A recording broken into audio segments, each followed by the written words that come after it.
நான் காலையில் எப்பயுமே சீக்கிரமாக எழுந்துருவேன். பாப்புக்குட்டி பிறந்ததுலேருந்து நைட்டு அவங்க ஒழுங்காக தூங்க மாட்டுறாங்க. அடிக்கடி எழுந்து எழுந்து அழுவுறதுனால, அதுவும் இல்லாமல் அவங்களுக்கு ஃபீட் பண்ணுறதுனால காலையில் கொஞ்சம் லேட்டாக தான் எழுந்திருப்பேன்.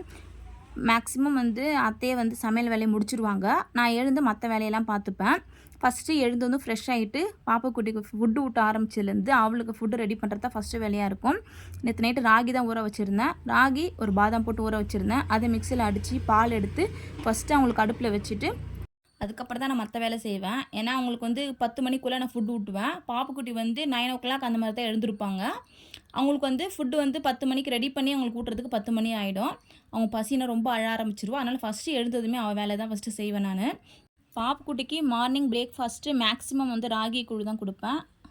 கையோட பாப்புக்குட்டிக்கு இப்போ தண்ணி கொடுக்க ஆரம்பிச்சிருக்கேன். அதனால் தண்ணி சுடு தண்ணி நல்லா கொதிக்க வச்சு அந்த தண்ணி தான் கொடுப்பேன். பாப்புக்குட்டிக்கு நான் ஸ்டெயின்லெஸ் ஸ்டீல் பாட்டில் தான் யூஸ் பண்ணுறேன். அந்த பாட்டில் காலையில் சாயங்காலம் 2 வேளையுமே சுடு தண்ணியில் நல்லா கழுவிட்டு அதுக்கப்புறம் தான் யூஸ் பண்ணுவேன். ஃபஸ்ட்டு சோப்பு போட்டு நல்லா வாஷ் பண்ணிவிடுவேன். ப்ரெஷ் இருக்கும்ல, ப்ரெஷ்ஷை வச்சு நல்லா தேய்ச்சி கழுவிட்டு அதுக்கப்புறமேட்டா ஒரு 2-3 வாட்டி சுடு தண்ணியில் நல்லா வாஷ் பண்ணிவிட்டு அதுக்கப்புறம் நல்லா கொதிக்கிற தண்ணியை ஊற்றி ஆற வச்சு அதுக்கப்புறம் தான் பாப்புக்குட்டி கொடுப்பேன். தண்ணி மேக்ஸிமம் குடிக்க மாட்றா. சாப்பிடும்போது மட்டும்தான் தண்ணி குடிக்கிறா. மற்ற டைமில் கொடுத்தா குடிக்க மாட்றா. அப்பப்போ ஆனால் நான் 1 ஹவருக்கு ஒரு வாட்டி தண்ணி கொடுக்க ட்ரை பண்ணுறேன். ஒரு 2-3 வாய் வாங்கினாலும் பரவாயில்ல அப்படின்னு சொல்லிட்டு. ஏன்னா இப்போ சம்மர் டைம்ன்றதுனால டாக்டர் நிறைய தண்ணி கொடுக்க சொல்கிறாங்க. சாப்பிடும்போது மட்டும் குடிக்கிறா, மற்ற டைமில் குடிக்க மாட்றா. இருந்தாலும் நான் ஃபோர்ஸ் பண்ணி அவளுக்கு கொடுத்துடுவேன்.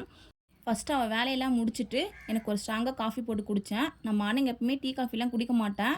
நேற்று நைட்டு சுத்தமாக தூங்கலை. பாப்பா ரொம்ப அழுதுகிட்டே இருந்தா. அதனால் அவளை பார்த்துக்கிட்டே இருந்ததில் தூக்கம் சுத்தமாக இல்லை. காலையில் பயங்கர தலைவலி வந்துருச்சு.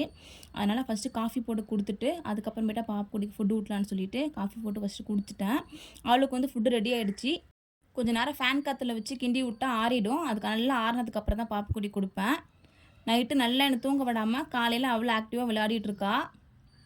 அவளுக்கு ஃபுட்டு ஆற வச்சுட்டு நேற்று நைட்டு கருப்பு பீன்ஸ் கொஞ்சம் இருந்தது. அது ஊற வச்சுருந்தேன். தாளித்து சுண்டல் மாதிரி சாப்பிட்லான்னு சொல்லிட்டு ஃபஸ்ட்டு அது விசில் விட்டுட்டு அதுக்கப்புறமேட்டு தான் பாப்புக்குட்டிக்கு ஃபுட்டு விட்டு போனேன். நல்லா ஆறுனதுக்கப்புறமா பவுலில் மாற்றி அவளுக்கு கொடுப்பேன். இப்போல்லாம் வளர வளர ரொம்ப சேட்டை பண்ண ஆரம்பிச்சிட்டா.